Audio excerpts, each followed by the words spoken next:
What's up, chat? Give me 1 second to turn on my camera. Camera. Oh, and bam. And let's get back to chapter 241 TTPs and IOCs. All right, what are TTPs and IOCs? Well, we're going to find out together, aren't we? Antivirus AV scanners work on the basis of recognizing known malware code. The malware code is stored as a signature in the antivirus scanner's database. The database of signatures must be continually updated. When a file is accessed, the AV intercepts a call and scans the file. If it matches any of its signatures, it blocks access to the file and alerts the user and logs the event. This type of signature-based detection is still important for detecting commodity malware attacks, but it is no longer wholly effective. Malicious activity can often only be detected by monitoring for a wider range of indicators. Knowledge of these indicators is formed by studying threat actors' behaviors. The outcome of this analysis is described as a tactic, technique, and procedure, TTP. There we go. So we just defined TTP, guys. We already got right into it. And gals, don't forget y'all. Tactic, technique, and procedure, TTP. Tactic, technique, and procedure. TTP don't let us define tactic, technique, and procedure. Tactic, high level description of a threat behavior. Behaviors such as reconnaissance, persistence, and privilege escalation are examples of tactics. High level description of threat behavior. Behaviors such as reconnaissance, persistence, and privilege escalation are examples of tactics. Technique. Intermediate level description of how a threat actor progresses an attack. For example, reconnaissance might be accomplished via techniques such as active network scanning, vulnerability scanning, and email harvesting. Let's read it one more time. Technique. The technique. Gotta get the technique right, right? Intermediate level. Ooh, tactic is high level. We might want to get on the tactics. But technique though, intermediate level description of how a threat actor progresses a tactic. For example, reconnaissance might be accomplished via techniques such as active network scanning, vulnerability scanning, and email harvesting. Procedure. Detailed description of how a technique is performed. For example, a particular threat actor might use a particular tool in a distinctive way to perform vulnerability scanning. Now let's go over the three together. What is a TTP? Chat, what is a TTP? A TTP is tactic, technique, and procedure. TTP. What is a tactic? It's high level. And what a high level of is it though, chat? It is a high level description of a threat behavior. Behavior such as reconnaissance, persistence, and privilege. So if I was a spy, I'm out there getting the reconnaissance, persistence, and privilege escalation. So a tactic is a spy level privilege, spy level behavior. You understand? Technique, though. A technique is an intermediate level description of how a threat actor progresses a tactic. Mm. So, what is it? What does that mean? For example, reconnaissance might be accomplished via techniques such as active network scanning. So, what do I do? You know? So, what do I do? You feel me? It's the action.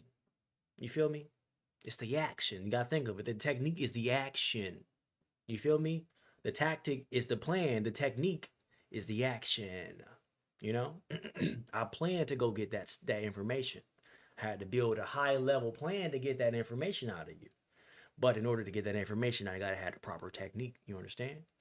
All right. Now procedure is how you get it done. All right. Detailed description of how a technique is performed. For example, a particular threat actor might use a particular tool in a distinctive way to perform vulnerability to scanning. Okay, let's get into our next set of reading, chat. Okay, as an example of a TTP analysis, consider the scenario where a criminal gang seeks to blackmail companies by infecting hosts with ransomware. This is the threat actor's goal. To achieve the goal, they deploy a campaign comprising a number of tactics, such as reconnaissance, resource development, initial access, and execution. Within the initial access tactic, the game might have developed a novel technique to exploit a vulnerability in some network monitoring software used by a wide range of companies. Analysis of procedures reveals exactly how the exploited software is installed on company networks through an infected repository. This enables the gang's next tactic, execution of malware. An indication of compromised IOC is a residual sign that an asset or network has been successfully attacked or is continuing to be attacked. Put another way, An IOC is evidence of a TTP. What is a TTP? Tactic, technique, and procedure. In the scenario above, IOC's indicator of compromise could include the presence of the compromised network monitor process version, connections to the command and control CNC network, disable system recovery backup features, registry entries, and script remnants to execute the ransomware files, made inaccessible through encryption with different file extensions, and blackmail demand notices. So when you get your computer taken away from you and they say, you're not getting this box back until you give us your daughter. Daughter for the computer, what's up? Spy movies. Okay, let's get into the next chapter. Okay, next paragraph. As there are many different targets and vectors of an attack, there are also thousands of potential IOCs. Indicators of compromise. Many TTPs, tactics, techniques, and procedures, and IOCs, indicators of compromise, are well known. They are documented and published by threat researchers. One of the best known examples is the MITRE attack. The MITRE AT&T and CK database. Okay. It should just say attack. I think they did that by accident. MITRE scanning tools are usually integrated with threat feeds and publish TTP indicators. This allows for automated scanning of malicious behaviors rather than just signature-based malware detection. An IOC can be definite and objectively identifiable, like a malware signature, but when IOCs can only be described with confidence via the correlation of many points. Because these IOCs are often identified through patterns or of anomalous activity rather than single events, they can be open to interpretation and therefore slow to diagnose. Consequently, threat intelligence platforms use artificial intelligence (AI) systems to perform automated analysis. These systems underpin the detection and response features of modern threat protection suites. What's up with you, Chinky? Chunky? What's up with you? We doing a little, a little studying. We're doing a little studying tonight in our accents. Doing a little studying in our accents, and we're gonna break it down in the simplest terms we can. We're gonna tell stories about the stuff we read. You understand? That's how I understand stuff. I tell stories. All right. So through this chapter, we read about TTPs and IOCs. TTPs, tactics, techniques, and procedures. The tactic. I'm an undercover agent. The plan, period. I'm an undercover agent. You feel me? The plan is to take over the world. But how am I going to take over the world? You feel me? Well, I got to have the skills, the tactic, the techniques in order to do so. So I got to, what techniques do I need to take over the world? Well, I got to learn how to speak properly. I got to learn how to tell good stories. But I ain't going to lie in my stories. And what is my procedure? Well, it's the layout and the description of how I'm going to do it. You understand? All right. Now let's get into the IOCs. What is an IOC? Before we scroll down, do you remember? Well, I do. An indicator of compromise. So that means what is an IOC? It's just something that tells you whether or not you've been compromised. So when I get into when you check your phone and you see my picture in your phone, you don't know how I got there. You've been compromised. I'm just letting you know. All right, let's get into our next chapter. Malicious activity indicators 242. Given the range of malware types, there are many potential indicators of malicious activity. Some types of malware displays obvious changes, such as adjusting browser settings or displaying random notices. If malware is designed to operate covertly, indicators can require detailed analysis of process, file system, and network behavior. Sandbox execution. If malicious activity is not detected by endpoint protection, analyze the suspect code or host in a sandbox environment. A sandbox is a system configured to be completely isolated from the production network so that the malware cannot break out of the prison cell. The sandbox will be designed to record file system and registry changes, plus network activity. Similarly, a sheep dip is an isolated host used to test new software and removable media for malware indicators before it is authorized on the production network. So what is a sandbox? Well, it's a box for the sand, right? It's a box for the sand. But what is the sand? The sand is the testing of different procedures and different things before they get on your network. So you really need to develop one of these. I really recommend it. It's like having a stable. A state, you got your animals, you got your chickens, you got your chickens, got your cows, your hens, your horses, right? But you don't want your chickens, your cows, your hens, your horses all in the same stable. They might start crossbreeding, making cow chickens, high ends, You don't want those. So we want to keep our sandboxes, separate but equal.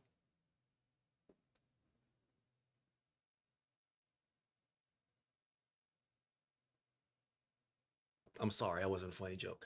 All right. But let's get into our next one. Resource consumption. Abnormal resource consumption can be detected using a performance monitor. Indicators such as excessive and continuous CPU usage, memory leaks, disk read write activity, disk space usage, and network bandwidth consumption can be signs of malware. They sure can, because they run up your processes. They come in and steal all your stuff. Mm-hmm. Resource consumption could be a reason to investigate a system rather than a definitive proof of malicious activity. These systems can also be caused by many other performance and system stability issues. Also, it is only poorly written malware or malware that performs this operation that displays this behavior. So it's only the brokey stuff that you see in this. For example, it is the nature of botnet DDoS, cryptojacking, and crypto ransomware to hijack the computer's resources. They want to, or if somebody hijacks your computer and uses it as a miner for cryptocurrency. And I think that's a crypto jacking. I think that's what they meant right there when they say crypto jacking, when they steal your computer and use it as a mine when you turn it off, or if you leave it on at night and then your computer stop working. File system. Malicious code might not execute from a process image saved on a local disk, but it is likely to interact with the file system and registry, revealing its presence behavior.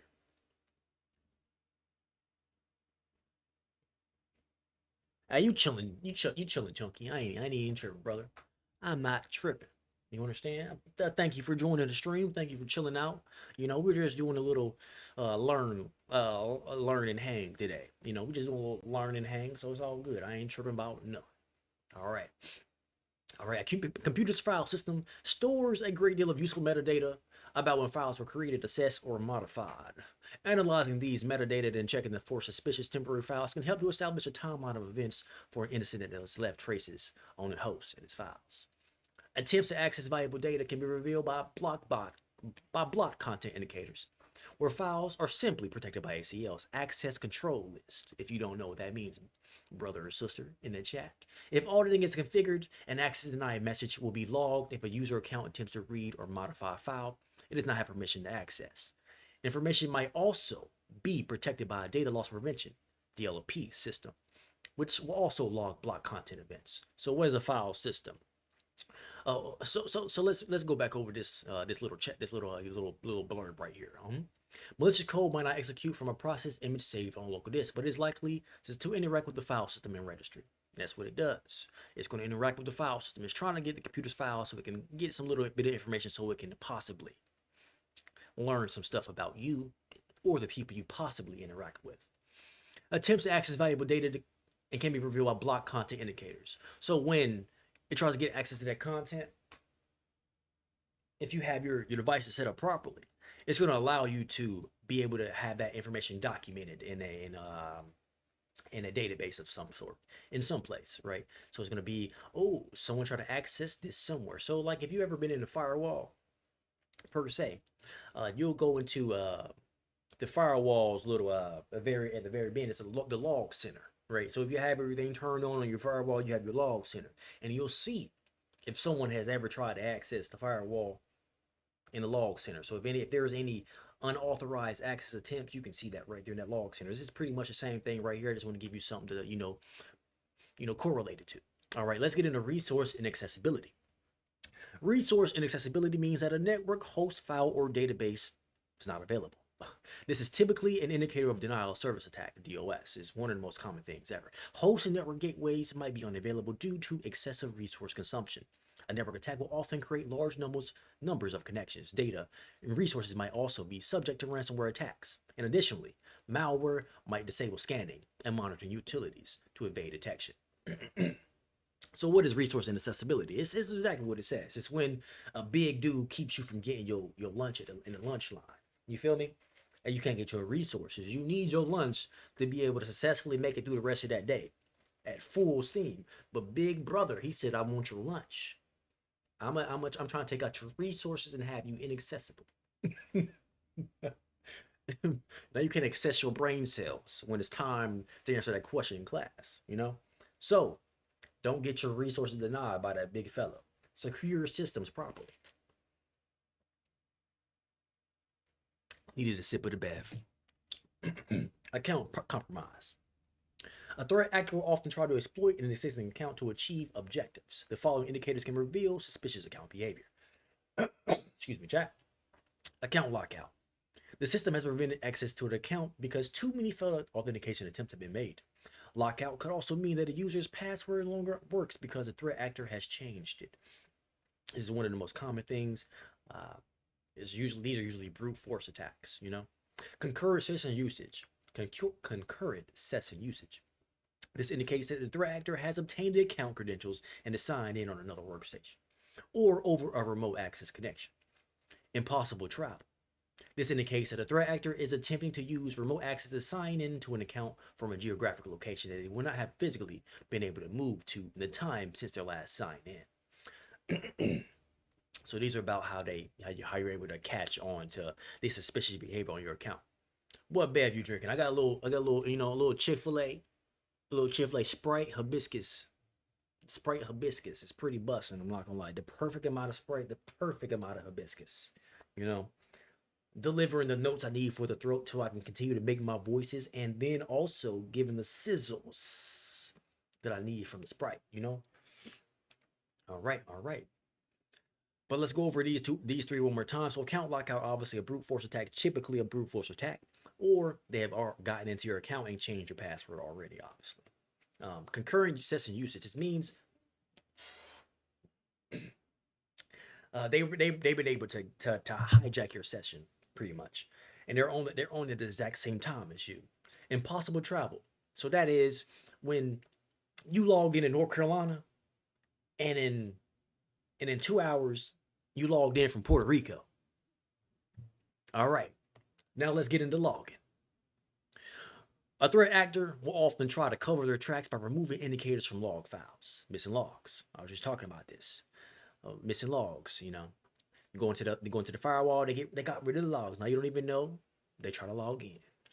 Mm-mm. This could mean that a log file has been deleted. As this is easy to detect, a more sophisticated threat actor will remove log entries.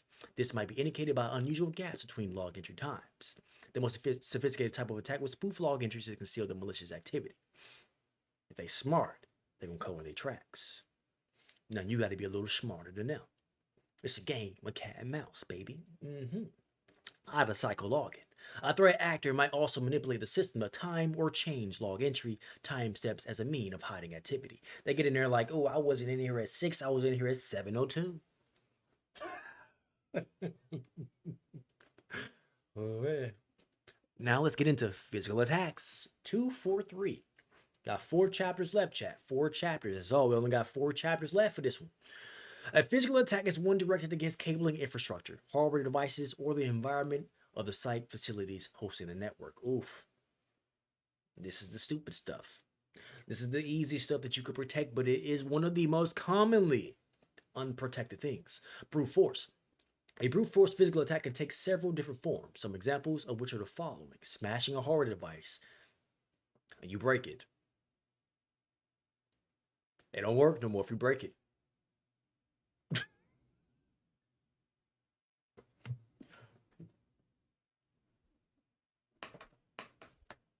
That's it.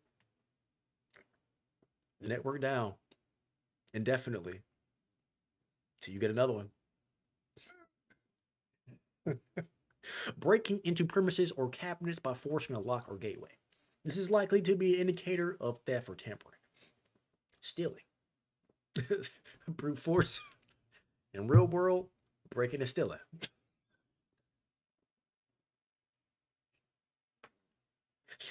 They could have just wrote breaking and stealing. Oh, that is funny.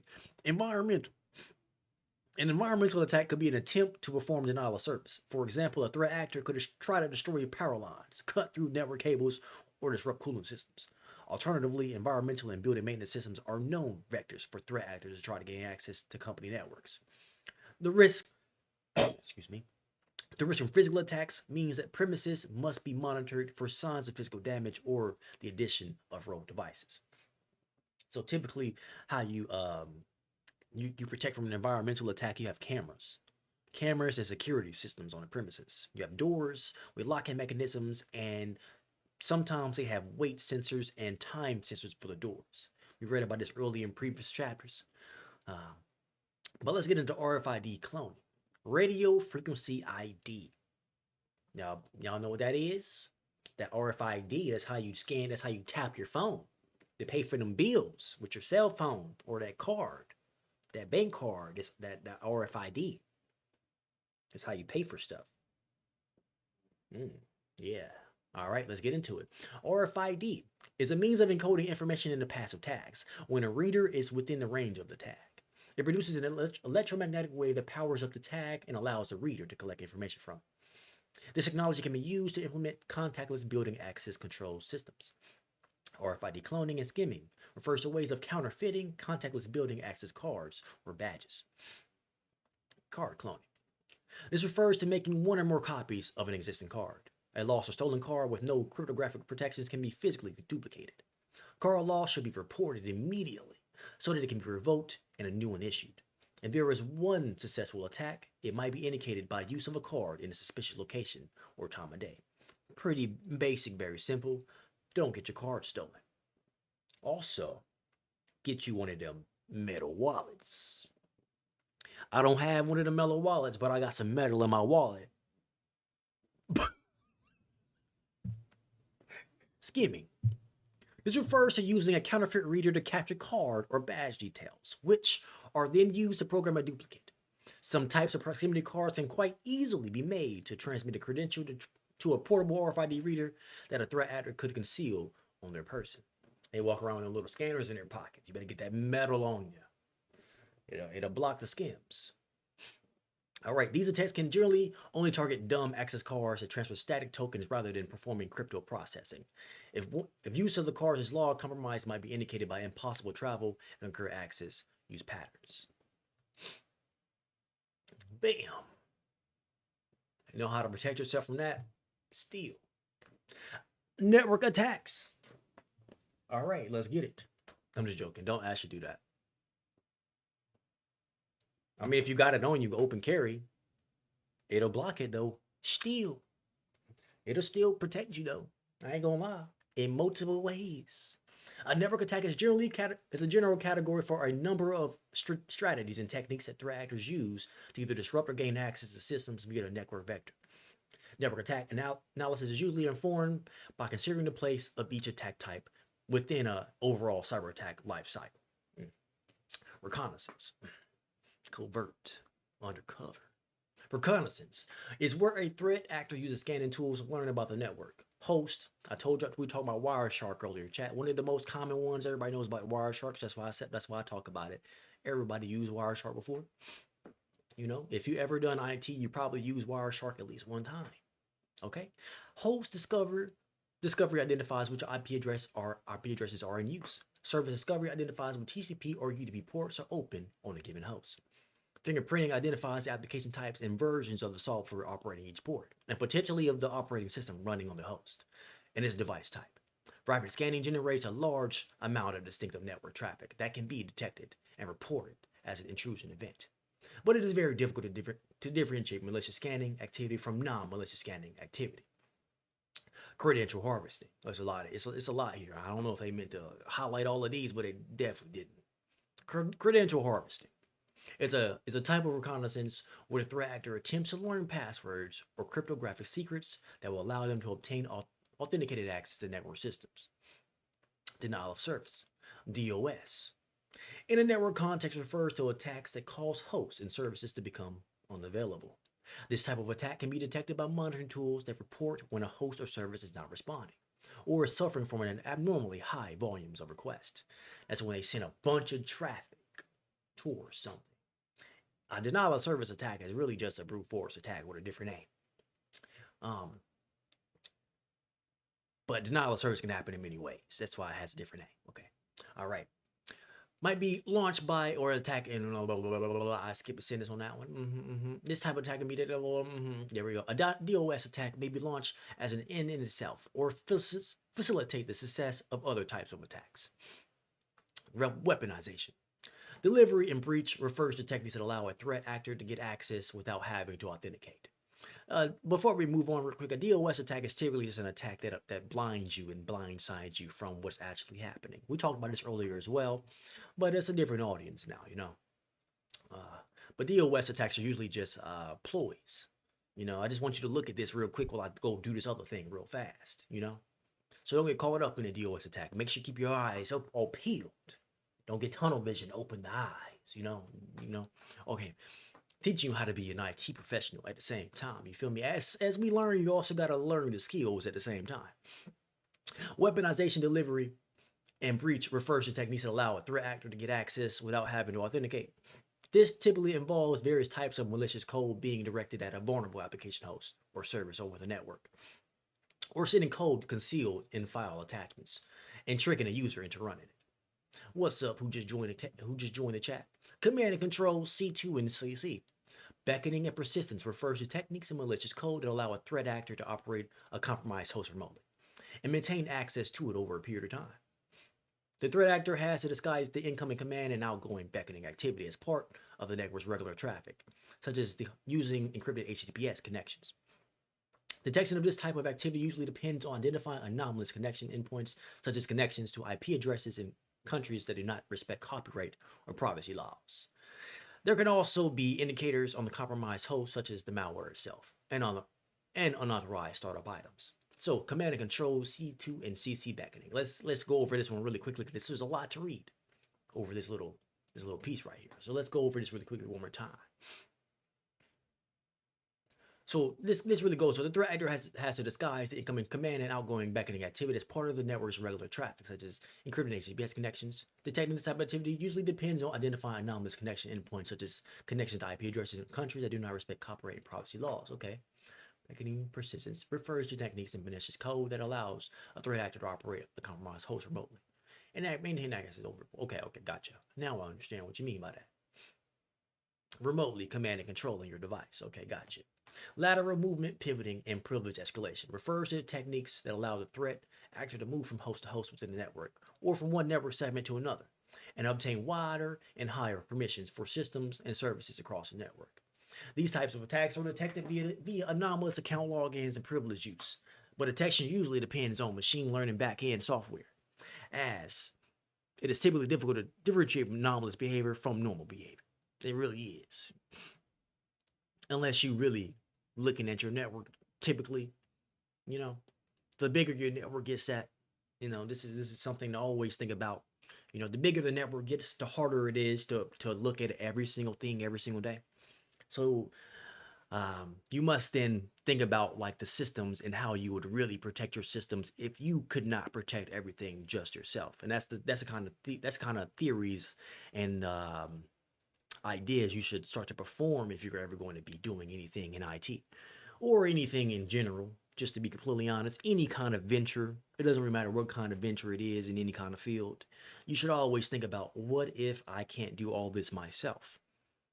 Who can I trust? All right. Data exfiltration refers to obtaining an information asset and copying it to the attacker's remote machine. Anonymous large data transfers might be an indicator for exfiltration, but a threat actor could perform the attacks stealthily by only moving small amounts of data at any one time. Okay, so what did we learn from here? We learned about a bunch of little random reconnaissance network attacks. So we went over reconnaissance. As you know, we're going in. We're doing some digging. We're not really trying to get in and do nothing yet. We're really just learning right now, doing our little getting some traction, learning about the network. That's what we're doing. Reconnaissance, credential harvesting. Okay, now we're really getting into that work. Now we're saving stuff somewhere. We got all that stuff saved. We're gonna use it later. Not right now. Denial of service, DOS. I'm just trying to keep you from using your stuff right now. That's all that is. Weaponized delivery breach techniques. Oh well, I'm just trying to, find your weak link. Command and control. I'm remotely getting access to your stuff, and I'm maintaining that control. What about lateral movement and pivoting? Well, what I look like, an NBA player. Okay. And data exfiltration refers to obtaining information, access, and copying an attacker's remote machine. We're trying to get that information. Take it back with us. We ain't trying to keep it in there. We're trying to take it home. All right. Now let's get into our next chapter, chat. 3 more chapters and we're wrapped up tonight. Okay. Hey, 3 more chapters and we're wrapped up tonight. It's about 30 minutes. We got about 15 more minutes left. And then we're going to wrap up this stream, chat. Okay. We're actually knocking this out a lot faster than I thought we were. Excuse me. Rogue access points. Wireless attacks is our next chapter, chat. A rogue access point is one that has been installed on the network without authorization, whether with malicious intent or not. A malicious user can set up such an access point with something as basic as a smartphone with tethering capabilities. I'm telling you. And a non-malicious user could enable such an access point by accident. By accident. If connected to a local segment, an unauthorized access point creates a backdoor through which to attack the network.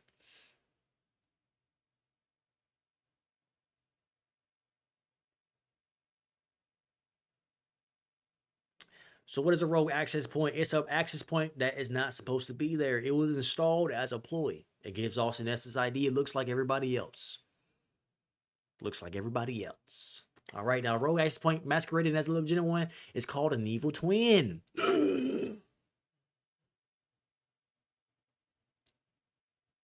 Each network is identified to users by a service identifier SSID name. An evil twin is masquerading as your cousin.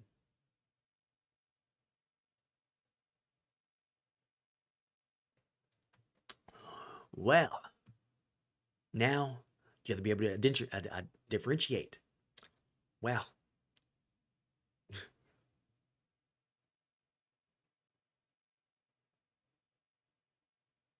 how well do you know your cousin? Can you tell the evil twin from your cousin? Well, my cousin would never cuss at me. Evil twin, I caught you. I caught you. And that's all. That's how I know. That's how I know. Alternatively, the attacker might use some denial that DOS technique to overcome the legitimate access point. In the latter case, they can spoof both SSID and the basic SID BSID, the MAC address of the access point's radio. You gotta be careful out here, man. The evil twin might be able to harvest authentication information from users. They try to log in. I told y'all already early in the earlier one. When they try to log in, now they got the password. If you try to log into a bad SSID, if you're not paying attention to your stuff, you feel you put your password into the wrong stuff. Now they got the password. Now they got the password, buddy. It's okay. You'll be fine. You'll be fine. Okay, now let's get into wireless denial of service. A wireless denial of service attack is usually designed to prevent clients from connecting to a legitimate access point. A wireless network can be disrupted by interference from other radio sources. These are often unintentional, but it's also possible for an attacker to purposely jam the legitimate network by setting up a rogue access point with a stronger signal. Wireless DOS can also target clients. In the normal course of operations, an access point and client use management frames to control connections. A disassociation attack. Ooh, schizophrenia. A disassociation attack exploits a lack of encryption in the management frame to send spoof frames. Schizophrenia. One type of dissociation attack injects management frames to spoof the MAC address of a single victim station and a dissociation notification. I read it, kind of messed up. Schizophrenia. Causing it to be disconnected from the network. Schizophrenia. So now you understand it. I'm telling y'all, bro. These attacks is very similar to people. These attacks are very similar to people. So it's an attack that causes you to have schizophrenia. A disassociation attack. Y'all better learn how to protect yourselves. I'm telling y'all, this stuff's real. I'm not joking. I'm really putting y'all on to unknown game. Game they won't tell you. Not gonna lie. Game they won't tell you. You better learn how to build a firewall with your body. Learn what to keep out before they disassociate you and give you schizophrenia. All right. Wireless replay and key recovery. I'm telling you, you better know who you are. All right. There's a reason why I'm doing this. I always have underlying motives. I'm telling you. All right. Wireless replay and key recovery. Wireless authentication is vulnerable to various types of replay attacks that aim, and I don't even know what they are most of the time. They just kind of show up, and I'm like, oh, I know why I'm doing this now. All right. That aim to capture the hash is used when a wireless station. That's how you can never know what I'm doing next. Because I don't even know. Because I don't even know. Oh man. Once the hash is captured, it can be subjected to offline brute force dictionary cracking. A crack attack. It's the 80s. A crack attack uses a replay mechanism that targets WPA and WPA2 four-way handshake. Crack is effective regardless of whether the cracktive is effective, regardless. Uh, Crack is effective regardless of whether the authentication mechanism is personal or enterprise. So what are they saying? What are they saying about crack? Because they're conveying this is the same as crack in real life. They just put a K here. So it's effective against you personally. So your own personal mechanisms to protect yourself, right? And it's also effective as to keep you away from the people who would keep you sane and keep you away from crack. I'm telling you, bro. It is important to ensure both clients and access points are fully patched against such attacks. You better learn how to get fully patched against such attacks. I'm telling you. You can't be taking that. You crack is whack. All right, credential replay attacks. A threat actor might establish a foothold on the network by compromising a single workstation via malware or a password attack. Once an additional foothold has been gained, once they put 2 feet down, oof, the threat actor's objective is likely to be identify the data assets. For this, they need to find ways to perform lateral movements. Kyrie with the ball. Yeah. To compromise other hosts on the network and privilege escalation to gain more permissions over the network assets. So why would you want to perform lateral movements? Well, think about Kyrie with that ball. He over here about to cross up Victor Wembanyama. Now Wembanyama, he tall figure, up and down vertically. So now in order to get this big vertical fella loose on his feet, right? Because them big vertical fellas, they got goosey feet, loose goose feet. Victor got some good feet, but he still be crossed. Nah. So how you gonna cross Victor? You go laterally. Bam. Cross heads it. Cross heads it. Wham wham. But it gotta be wide. Lateral. It can't be tight, tight, tight. His arm's too long for a tight cross. You feel me? Lateral cross. Bam bam. Get them feet moving. You understand why it's so important now? That's why you want to move laterally when you're doing attacks on the network. You want to move, now you crossing their feet. Now they think you going this way, but you going that way. All right. Understand me? Understand me. Understand me. Understand me. You feel me, baby? All right, let's get into the next. I'm telling y'all, boys, put you on game in a way you don't understand what the game is. I'm telling you. If a user account on a Windows host has authenticated to an Active Directory domain network, the local security authentication subsystem lasts. Catches various secrets in the memory. Sorry about that. That was nasty. I ain't had a Sprite in a long time. Sorry about that. That's disgusting. 3 in a row is crazy. Okay. Account manager Sam, registry database. I don't even feel like reading no more after that. That's disgusting. All right, but let's finish this up though, boys and girls. All right, these secrets include the following. Okay, let's read this because we want to learn these acronyms. Acronyms learning is extremely important. If a user account on the Windows host has authenticated to an Active Directory domain network, the local security authority subsystem service, the the LS has catches various secrets in memory and in the security account manager, SAM registry database to facilitate single sign-on. These secrets include the following: Kerberos Ticket Granted System (TGT). What is TGT? Ticket Granted System. Ticket Granted Ticket. Ticket Granted Ticket. Ticket Granted Ticket. Ticket Granted Ticket. You thought they would use the same word in the acronym? Well, they just did. Ticket twice. Ticket Granted Ticket. And such key. Bot and ticket. Oh no, no ticket. Thank you. This allows the host to request service tickets to access applications. Service tickets for applications where users have started a session. NT hash of local on domain user and service accounts that are currently signed in, whether interactively or remotely over the network. Early Windows business networks used NTLAN, the manager NTLM challenge, and response authentication. While NTLM protocol is depreciated for most users, NT-hash is still used as the credential storage format. The NT-hash is used where legacy NTLM authentication is still allowed. It can be involved in signing Kerberos requests and responses. Critical for network security if different users are signed in on the same host. Secrets for all those accounts can be catched in LS-AS. Now, what is LS-AS? Local Security Authority Subsystem Service. Local Security Authority Subsystem Service. And what does that do? It catches various secrets in the memory and in the security account manager. SAM, registered database to facilitate single sign-on. So it catches your credentials for that single sign-on. So you click on the single sign-on and it's like, oh, you just signed in 10 minutes ago. It ain't ran out yet. And you don't need to re-authenticate yourself. You owe that to the LS-AS. All right? When it saves you the 10 seconds of pulling your phone out to re-authenticate you, you owe that to the LS. All right. Credential replay attack. Better be careful though, because they can escalate them privileges if you got too long of a time frame up there. You got to shorten that time frame up there. It can't be too long because you leave your computer open, walk away from it to go do something else. Now somebody click on that single sign-on button, do anything they want for 2 minutes, you come back. Tough canoodles. You're cooked, buddy. She logged out 10 minutes ago before you got up. Waited 10 minutes for the hash to clear itself. You feel me? And then for the next time to try to song on to that single sign-on, it's gone. They can't authenticate. Now you got to use your phone. Now you get a notification. Who tried to log into my computer while I was gone?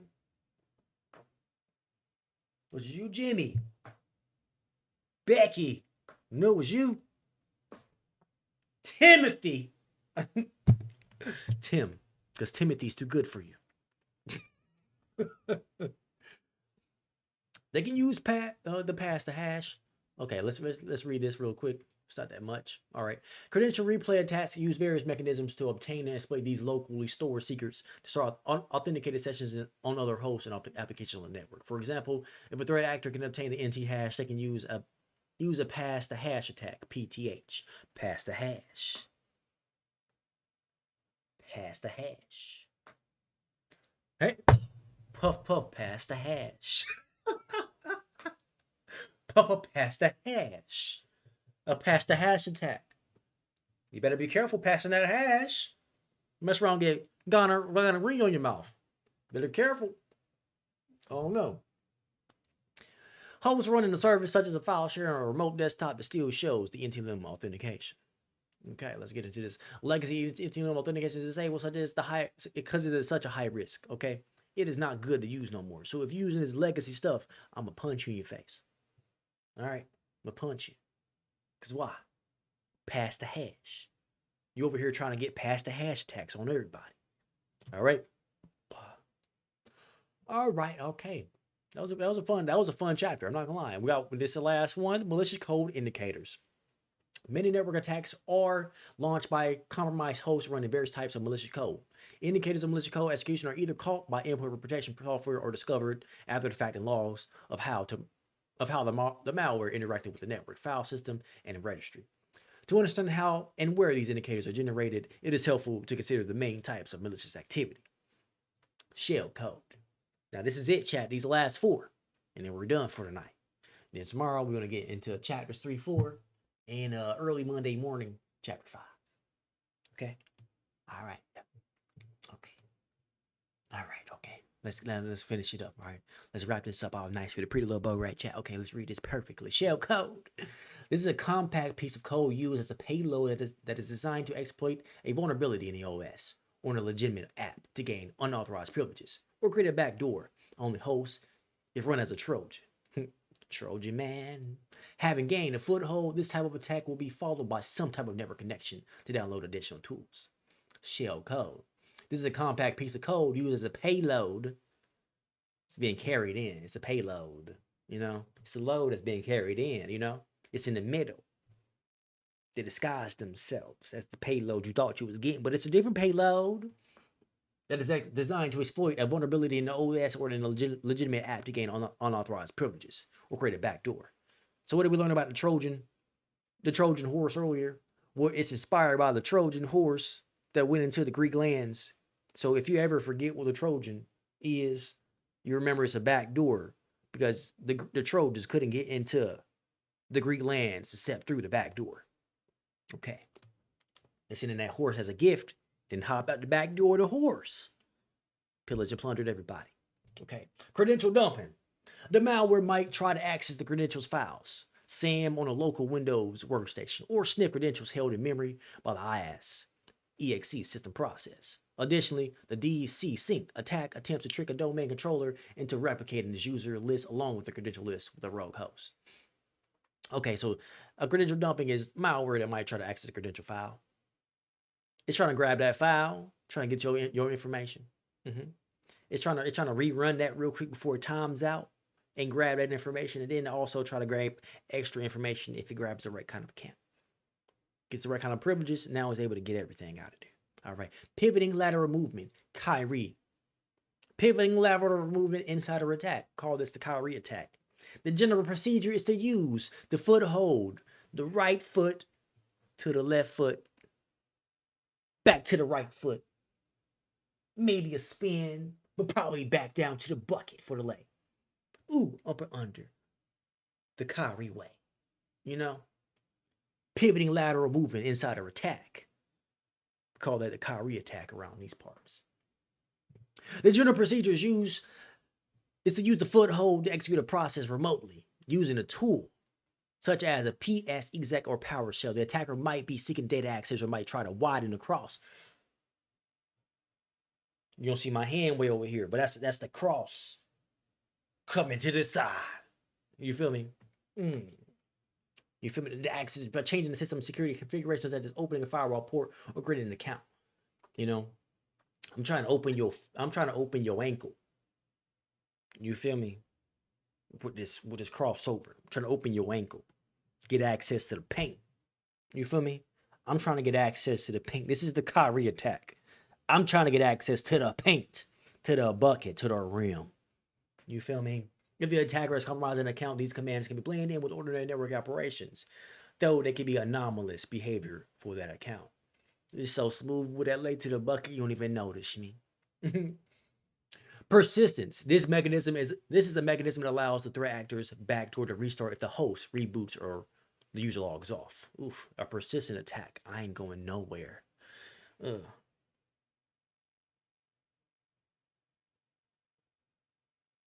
Some of them got persistent attacks right now. There's some people right now with persistent attacks. Start with the H. All right. Typical methods are to use auto run keys in the registry, adding a scheduled task, or using Windows Management Instrumentation (WMI) advanced descriptions. So we call this the H attack, persistence. Well, no matter what you try to take, is staying.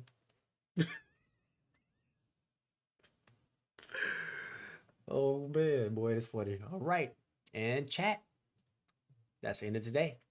We're not doing a test on live because that's test compromise, and I will not be doing that. But hey, I enjoy this parlay. 8 leg. All right. 8 leg. You made a band. You made bands off this. Probably 100 rackaroos. 100 rackaroos. And I'm going to see y'all when it's a billion of y'all in here. Making 100 rackaroos a second. Not going to lie. Telling you. I already said it. That means it happened.